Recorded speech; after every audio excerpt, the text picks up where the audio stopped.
आप देख रहे हैं सत्यहिंदी.com। एक नजर अब तक की सुर्खियों पर। इस साल के आखिरी में बिहार में विधानसभा चुनाव होने हैं, जिसे लेकर राजनीतिक दलों ने अभी से अपनी तैयारियां शुरू कर दी हैं। आम बजट में बिहार के लिए खास घोषणाओं से लेकर पीएम मोदी के मॉरिशस दौरे पर भी बिहार चुनाव का असर दिखा। मॉरिशस में पीएम मोदी ने भाषण की शुरुआत भोजपुरी से की थी और वहां के प्रधानमंत्री को बिहार में बने मखाने भी भेंट किए थे। कुल मिलाकर बिहार चुनाव की गर्मी अभी से महसूस होने लगी है। अब इस बीच खबर है कि एनडीए के एक नेता ने बिहार चुनावों के नतीजों का भी ऐलान कर दिया है। दरअसल जेडीयू नेता संजय झा ने कहा है कि इस बार एनडीए साल 2010 में आई सीटों का भी रिकॉर्ड तोड़ देगा।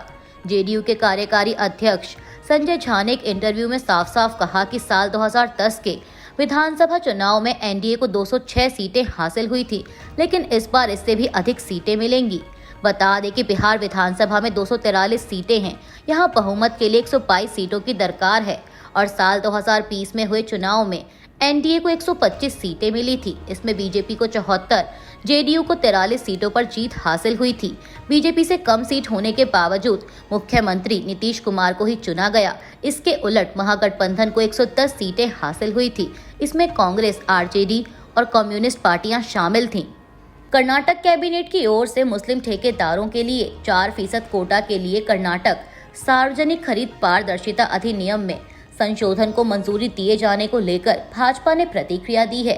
भाजपा सांसद रविशंकर प्रसाद ने कहा कि भारतीय संविधान के तहत धर्म आधारित आरक्षण स्वीकार्य नहीं है। उसमें साफ साफ लिखा है कि सामाजिक पिछड़ेपन, शैक्षिक पिछड़ेपन के मुताबिक आरक्षण किया जा सकता है। उसमें सभी जात को आप आरक्षण दे सकते हैं, लेकिन सरकारी ठेकों पर 4% आरक्षण देना पूरी तरह असंवैधानिक है। उन्होंने कहा कि हाल ही में कोलकाता हाईकोर्ट ने भी धर्म के आधार पर आरक्षण को रद्द कर दिया था और 9 दिसंबर 2024 को सुप्रीम कोर्ट ने पश्चिम बंगाल से कहा था कि आरक्षण धर्म के आधार पर नहीं होना चाहिए। अमृतसर के एक मंदिर को निशाना बनाकर शुक्रवार रात को किए गए धमाके के मामले में पंजाब के मुख्यमंत्री भगवंत मान ने कहा है कि पंजाब में कानून व्यवस्था की स्थिति अच्छी है। उन्होंने कहा कि पंजाब में शांति भंग करने की हमेशा से कोशिशें होती रही हैं। ड्रग्स, गैंगस्टर, जबरन वसूली इसका हिस्सा हैं और ये दिखाने की कोशिशें होती हैं कि पंजाब एक अशांत राज्य बन गया है। मुख्यमंत्री ने कहा कि दूसरे राज्यों में होली के त्योहार के दौरान पुलिस को जुलूसों पर लाठीचार्ज करना पड़ता है, लेकिन पंजाब में ऐसा नहीं होता। पंजाब में कानून व्यवस्था की स्थिति अच्छी है। उन्होंने आगे कहा कि ड्रोन पाकिस्तान से आ रहे हैं। मैं पंजाब के लोगों को यकीन दिलाना चाहता हूं कि राज्य सुरक्षित है। वहीं अमृतसर पुलिस कमिश्नर ने बताया कि यह घटना खंडवाला के पास ठाकरद्वार मंदिर की है। रात 2 बजे के करीब पुजारी जी ने सूचना दी थी। मैं और बाकी सीनियर ऑफिसर उसी टाइम मौके पर पहुंच गए। फॉरेंसिक टीम भी बुला ली थी। हमने सीसीटीवी देखा और जो लोग सामने रह रहे हैं उनसे भी बात की।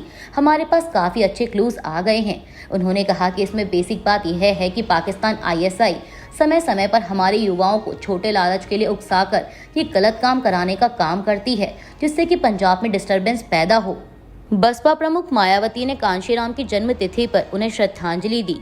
मायावती ने कांशीराम को श्रद्धांजलि देते हुए बहुजन समाज को उसके वोट की ताकत समझने की बात कही और कहा कि पीएसपी का नेतृत्व कथनी में कम और करनी में ज्यादा विश्वास करता है। मायावती ने एक्स पर लिखा कि बहुजन समाज के हर अंग को अपनी गरीबी, बेरोजगारी, शोषण, अत्याचार, पिछड़ेपन, जातिवाद, सांप्रदायिकता, हिंसा आदि से मुक्ति के लिए अपने हर एक वोट के संवैधानिक अधिकार की ताकत को समझना होगा। इसके साथ ही जातिगत जनगणना का भी मुद्दा उठाया और सरकार से इस पर सही कदम उठाने की अपील की। मायावती ने लिखा कि यूपी की विशाल आबादी को अनुभव है कि बीएसपी की आयरन लेडी नेतृत्व कथनी में कम और करनी में ज्यादा विश्वास रखती है। अपने शासनकाल में बहुजनों का विकास करके उनके काफी अच्छे दिन लाकर दिखाए भी हैं, जबकि दूसरी पार्टियों की सरकारों की अधिकतर बातें और दावे हवा हवाई और छलावा हैं। कांग्रेस ने भी शनिवार को बहुजन समाज पार्टी के संस्थापक दिवंगत कांशीराम को उनकी 91वीं जयंती पर श्रद्धांजलि अर्पित की। वरिष्ठ नेता राहुल गांधी ने कहा कि दलितों, वंचितों और शोषितों के अधिकारों के लिए उनका संघर्ष सामाजिक न्याय की लड़ाई में हर कदम पर हमारा मार्गदर्शन करता रहेगा। राहुल गांधी ने एक्स पर एक पोस्ट में कहा कि महान समाज सुधारक माननीय कांशीराम जी को उनकी जयंती पर सादर श्रद्धांजलि। दलितों, वंचितों और शोषितों के अधिकारों के लिए उनका संघर्ष सामाजिक न्याय की इस लड़ाई में हर कदम पर हमारा मार्गदर्शन करता रहेगा। बिहार के मुंगेर में होली के दिन हंगामा रोकने गए एएसआई संतोष कुमार की हमले में मौत हो गई है। उनका पोस्टमार्टम करने वाले डॉक्टरों की टीम ने बताया कि उनके सिर पर गंभीर चोट थी। मुंगेर के सरकारी अस्पताल के deputy superintendent doctor Raman Kumar ने बताया कि हमने एएसआई संतोष कुमार का पोस्टमार्टम किया है। हमें स्कल पर पट्टी लगा हुआ जख्म मिला। पट्टी खोलने पर 4 टांके लगे हुए मिले और एक जगह खुला हुआ था जिससे ब्रेन का कुछ हिस्सा बाहर निकला हुआ था। शरीर में भी कहीं कहीं चोटें आई हैं। संभवतः उनकी मौत का कारण सिर पर चोट लगना प्रतीत होता है। आपको बता दें कि मुंगेर जिले के एसपी सैयद इमरान मसूद के मुताबिक एएसआई संतोष कुमार और उनकी टीम होली के दिन हुए एक विवाद को शांत कराने गई थी। इस दौरान रणवीर कुमार नाम के शख्स और उनके पूरे परिवार ने एकजुट होकर संतोष कुमार पर हमला कर दिया। घायल होने के बाद उन्हें इलाज के लिए सदर अस्पताल ले जाया गया। हालांकि हालत गंभीर होने की वजह से संतोष कुमार को पटना के लिए रेफर कर दिया गया, जहां उनकी मौत हो गई। एसपी सैयद इमरान मसूद के मुताबिक इस मामले में 4 लोगों को गिरफ्तार किया गया है। ऑस्ट्रेलिया के पूर्व क्रिकेटर डेविड वार्नर भारतीय सिनेमा में नजर आने वाले हैं। ये जानकारी खुद उन्होंने साझा की। उन्होंने बताया कि वो तेलुगु फिल्म रॉबिन हुड के साथ अपना डेब्यू करने वाले हैं।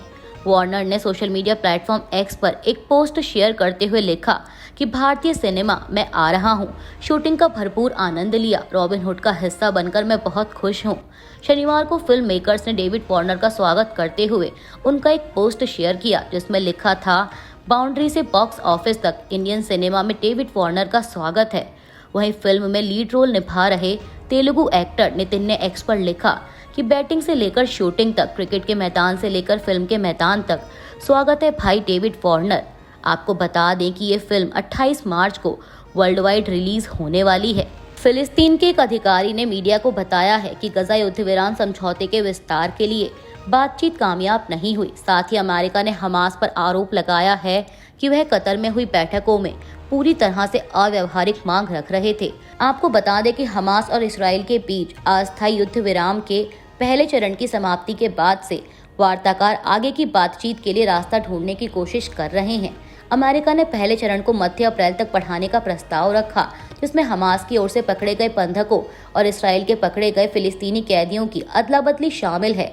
लेकिन नाम ना बताने की शर्त पर एक फिलिस्तीनी अधिकारी ने कहा कि इसराइल और हमास अमेरिकी मध्य पूर्व दूत स्टीव विटकॉफ की तरफ से प्रस्तावित समझौते के प्रमुख पहलुओं पर सहमत नहीं हो सके।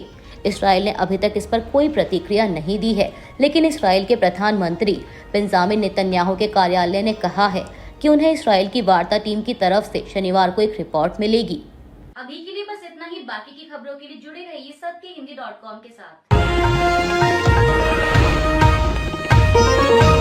Copyright disclaimer under Section 107 of the Copyright Act 1976. Allowance is made for fair use for purposes such as criticism, comment, news reporting, scholarship, and research. Fair use is a use permitted by copyright statute that might otherwise be infringing.